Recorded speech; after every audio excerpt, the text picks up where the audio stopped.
Olá a todas e a todos que me ouvem, sejam muito bem-vindos, muito bem-vindas nessa conversa fraterna sobre o Evangelho de Jesus, à luz da doutrina espírita, bem como das suas principais consequências. Os meus votos de muita paz, de muita felicidade, de muito conforto e saúde, primeiro espiritual, para que essa paz, esse conforto e essa saúde espiritual possa irradiar via perispírito para o corpo físico, e aí é que nós possamos ter, sobretudo, o equilíbrio. São estes os meus desejos para todos nós. Então, o tema de hoje tem a ver muito com os nossos relacionamentos familiares e, mais especificamente, na essência deles. Muito embora o tema também nos convide a tecer um olhar em torno dos nossos relacionamentos fora do núcleo familiar. Falando de maneira bem direta, né, de maneira bem aberta,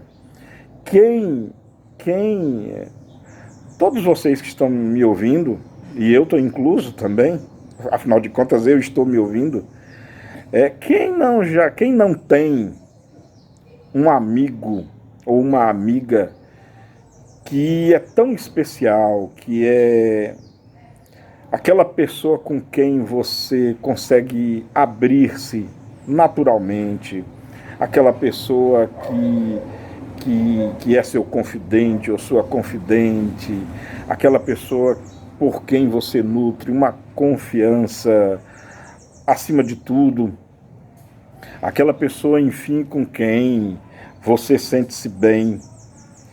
E quando você para pensar, não poucas vezes você chega à conclusão de que, puxa, ninguém na minha família é assim, ninguém na minha família tem essa sinergia, essa química, esse envolvimento, essa afinidade tão grande. Quem não já teve, quem não invariavelmente, quem não já teve na sua vida, já passou pela sua vida, e geralmente essas pessoas vêm para ficar, independente de espaço, independente de onde elas estejam. Às vezes, quase sempre essas pessoas vêm para ficar. É aquela pessoa que você diria assim, se fosse meu irmão ou se fosse minha irmã, vinda do meu pai e da minha mãe, nós não nos daríamos tão bem assim. Se fosse um irmão de sangue ou uma irmã de carne, nós não seríamos tão unidos. Quem não já passou ou passa por essa experiência? É notório como nós encontramos, às vezes, no nosso círculo de amizade. É claro também que isso não é vulgar, não é assim tão numeroso, mas há em nossas vidas, falando de todos nós, realmente aquelas pessoas, uma ou duas, enfim, cada um sabe de si, mas existem pessoas que não pertencem ao nosso ciclo consanguíneo, aliás, ciclo não, é a família consanguínea, desculpa, não pertencem ao nosso círculo consanguíneo, e, no entanto, nós temos por essas pessoas uma alegria em ver, uma vontade de conviver, de compartilhar, de partilhar, coisas que às vezes contamos para ela ou ele, que às vezes para um parente íntimo nós não fazemos. Eu acho que isso não é novidade para ninguém. Há também um outro lado e dessa vez não tão agradável, né? Quem não tem, às vezes, ou já teve, um desafeto no núcleo familiar, saltam aos olhos os casos de filhos e filhas com desentendimento com os pais, problemas de relacionamentos entre pais e filhos, como eu já falei, filhos e filhas, né, sentindo-se desprezados ou desprezadas pelo seu pai ou pela sua mãe, filhos e filhas reclamando, acho que todos também já ouviram isso, acho que eu nasci na família errada. Quem não já ouviu isso? E até, quiçá, quem já não disse isso? Será que me trocaram na maternidade? São muitos os termos que denotam que nem sempre no convívio familiar, nem sempre nós temos aquela comunhão de ideias, aquela comunhão de afetividade, de carinho, de amor. Às vezes, no núcleo familiar, existem terríveis inimizades, às vezes, inimigos quiçá seculares são construídos no núcleo familiar também, e isso é verdade. O atendimento fraterno nos mostra isso, as conversas fraternas, as salas de psicanálise, os divãs de tantos psicólogos que recebem muitos e muitos e muitos de nós com esse queixume, com essa revolta interior. Filhos que se perguntam, será que eles são meus pais mesmos? Pais, muitas vezes, que se perguntam, não era o filho ou a filha que eu gostaria de ter. Durante muito tempo, essas questões, elas ficavam sem resposta, dentro da lógica, dentro do pensamento racional. Era muito difícil chegar a uma conclusão, era muito difícil entender o porquê desses fenômenos sociais. Era muito difícil você entender por que um filho ou uma filha pode odiar o seu pai ou sua mãe, e vice-versa. Por que isso é possível? Por que em muitas vezes ocorre tantos atos de irresponsabilidade, de ingratidão, às vezes até de maldade dentro da família? Por que as famílias às vezes se destroçam?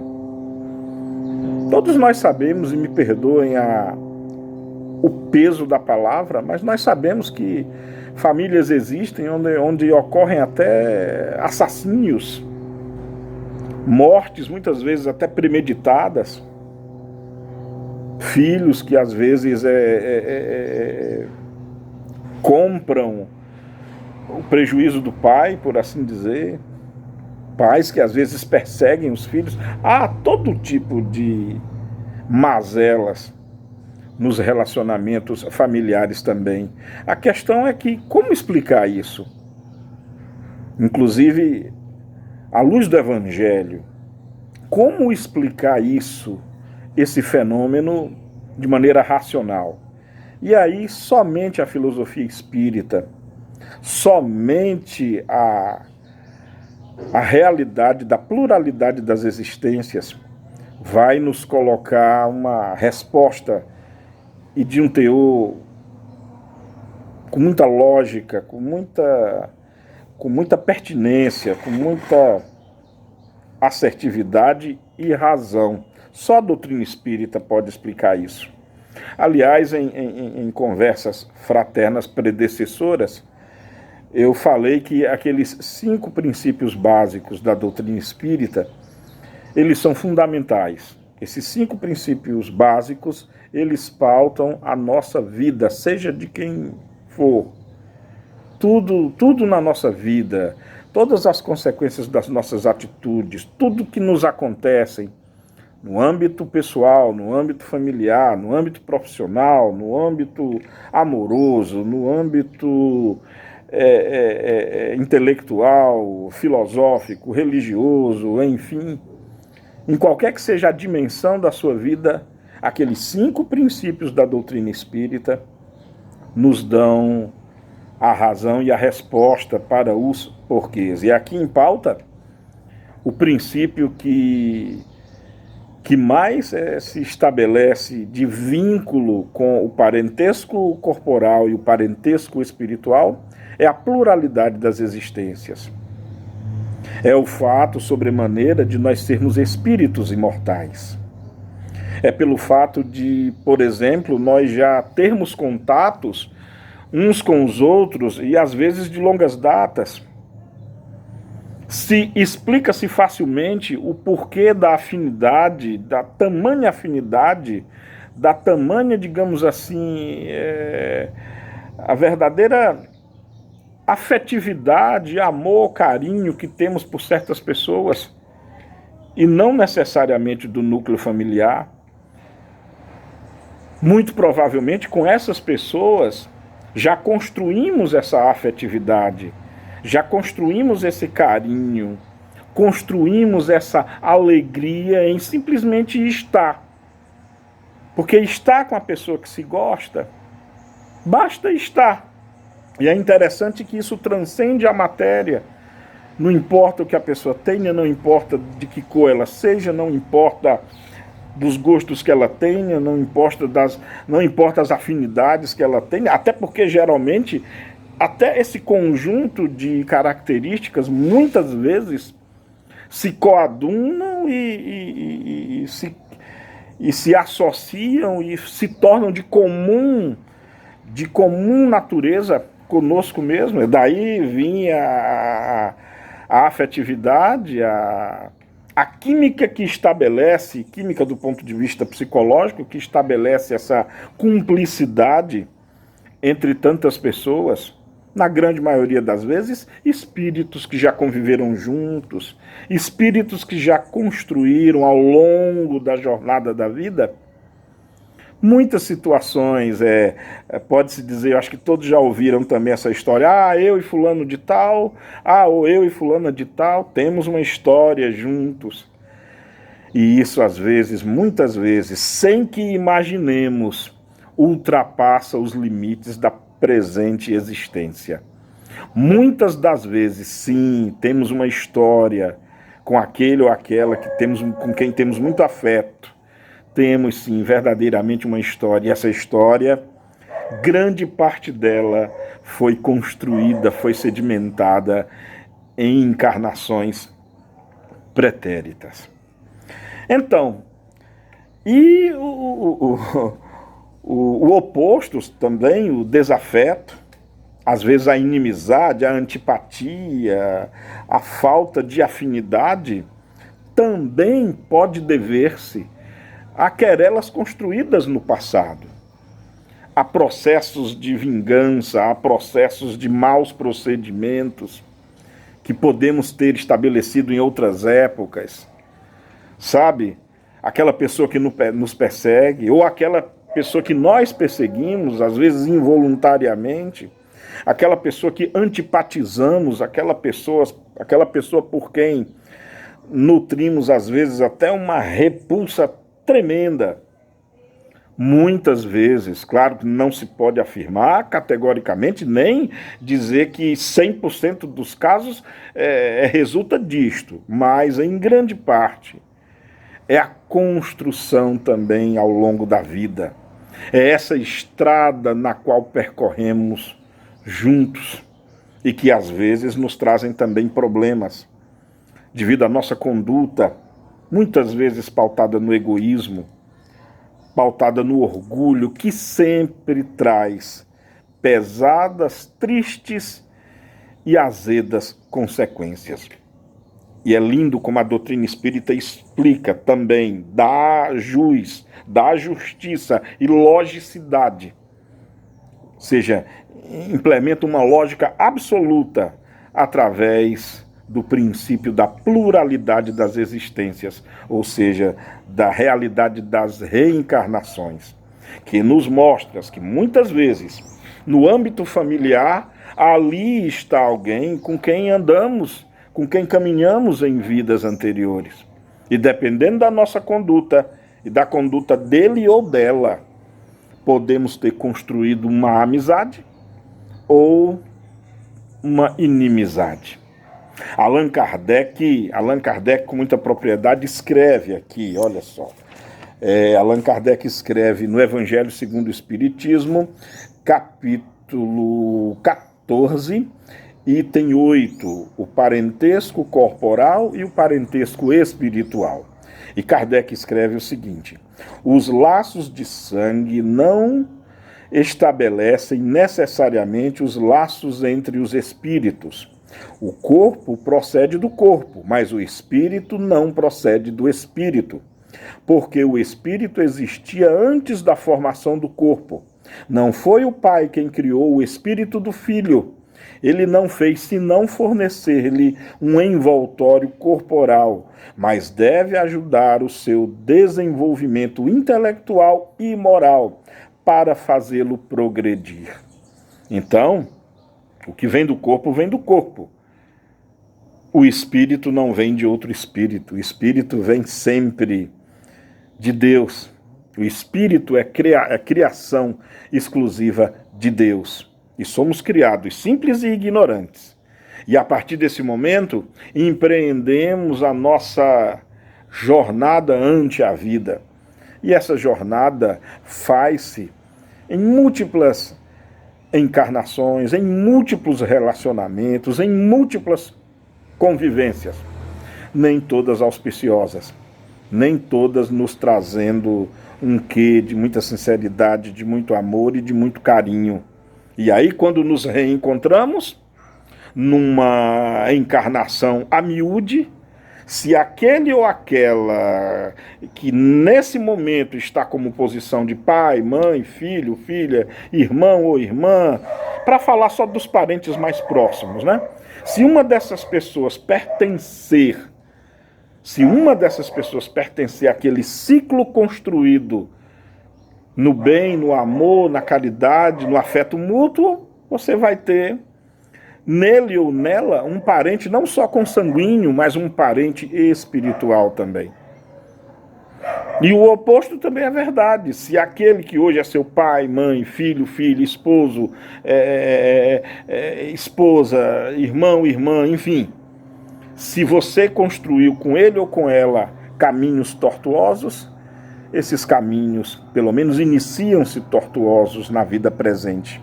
E compete a todos nós analisarmos com muita parcimônia, analisarmos com muito detalhe todos os nossos relacionamentos familiares e extrafamiliares, para cultivarmos afeto, para, acima de tudo, fazermos o que é correto. E Allan Kardec continua, ele diz assim, olha só: os espíritos que se encarnam numa mesma família, sobretudo entre parentes próximos, são, o mais frequentemente, espíritos simpáticos, unidos por relacionamentos anteriores, que se traduzem por sua afeição durante a vida terrestre. Mas pode ocorrer também que esses espíritos sejam completamente estranhos uns aos outros, divididos por antipatias igualmente anteriores, que se traduzem da mesma forma por seu antagonismo na terra, para lhes servir de prova. Os verdadeiros laços de famílias não são, pois, os da consanguinidade, mas os da simpatia e da comunhão de pensamentos que unem os espíritos antes, durante e após a sua encarnação. De onde se segue que dois seres nascidos de pais diferentes podem ser mais irmãos pelo espírito do que se o fossem pelo sangue. Podem se atrair, se procurar, dar-se bem juntos, enquanto que dois irmãos consanguíneos podem se repelir, como se vê todos os dias problema moral que só o Espiritismo pode resolver pela pluralidade das existências. E aí está embasado, né, aquilo que nós faláramos anteriormente. Sem falar que existem também não só o fato da querela, do antagonismo, ou da simpatia e da afeição, há também o da indiferença. Às vezes espíritos escolhem ou são compulsoriamente colocados numa família, às vezes para servir de aprendizado para ele. Às vezes no mundo espiritual, uma família pede o concurso da vinda daquele espírito, às vezes problemático, para que essa família possa ajudá-lo ou ajudá-la. Às vezes dá certo, às vezes obtém-se sucesso, mas às vezes ocorre a falência também, a falha. Às vezes um espírito encarna numa família para ajudá-la, para fazê-la progredir. Então são muitos os detalhes, são variadas as nuances, os detalhes que perfazem, na verdade, todos os círculos de afinidade, todos os círculos de convivência. Pois se nós prestarmos atenção, partindo da família, né, que o Rui Barbosa definia como célula máter, ou célula mãe da sociedade, mas não só ela, como todos os outros grupos sociais, no nosso trabalho, no culto religioso, na assembleia filosófica, no grupo científico, no grupo de debate, no grupo de lazer. Há sempre em todos esses grupos uma comunhão de ideias, uma comunhão de pensamentos, uma comunhão de atitudes e uma comunhão de concordância e, às vezes, uma falta de sintonia. Para encerrar, nós podemos, como sempre, citar o exemplo maior, Jesus Cristo. Nos escritos de Marcos, o evangelista, ele cita aquelas célebres e às vezes enigmáticas, porque as pessoas entendem de maneira errada, quando Jesus quis dizer: este é meu pai, este é minha mãe, estes são meus irmãos, se referindo aos discípulos. No momento em que Maria, a mãe, mandou os seus irmãos buscá-lo, pois ele estava em oratória, em prédica, e os irmãos chegando lá para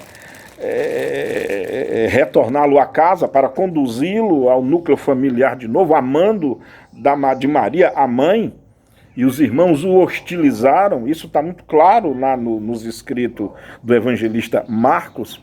E Jesus responde: quem é meu pai, quem é minha mãe?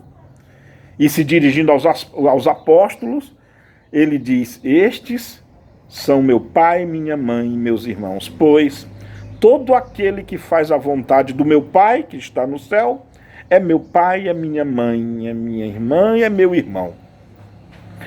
Dizendo claramente, indubitavelmente, que é óbvio, aquele que se coaduna, aquele ou aquela que compartilha das minhas ideias, que vela por mim, que concorre por mim, que me protege, que me entende, que concorda com as minhas ideias, estes são os meus afins.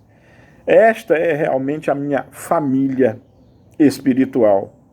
E aí, cuidado com o equívoco, cuidado com a confusão que muitos fazem, e até de dizer que Jesus Cristo não amava a mãe, muito pelo contrário.